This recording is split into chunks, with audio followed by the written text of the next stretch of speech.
Esta cotón de Tulear é a mellor da súa raza, veterana. Ten 11 anos e acadou a distinción na Exposición Nacional e Internacional de Morfoloxía Canina que organiza a Sociedade Canina Galega en Lugo. No es una raza que haya mucho en España, la verdad. Lo llaman el perro antiestrés. El único problema es que hay que peinarlos mucho, pero por lo demás son una raza muy buena para tener en casa y con niños, con mayores. O Pazo de Feiras acolle tamén probas do concurso de Agility, nun circuito no que os cans superan obstáculos dirixidos polo seu guía. Son importantísimas porque, aparte de ser para o Campeonato de España, é un selectivo para o Campeonato do Mundo.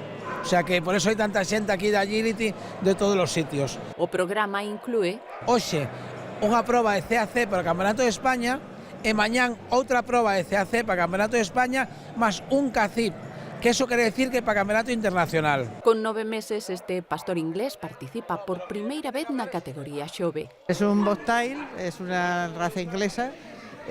Hasta ahora se le cortaba la cola y ha dejado de cortársele.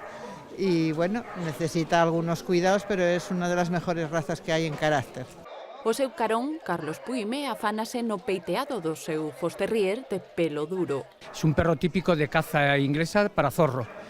Lo que es que aquí no venimos a competir en caza, simplemente venimos a competir en belleza. Hai 1.300 cans inscritos que proceden de toda España, Francia e Portugal. Tuvemos el reconocimiento de razas caninas, que eso para eses cans que realmente son de raza, pero por calquer motivo non tuveron o pedrino no seu momento ou razas autóctonas que están emerxendo e que aquí se fai o reconocimiento.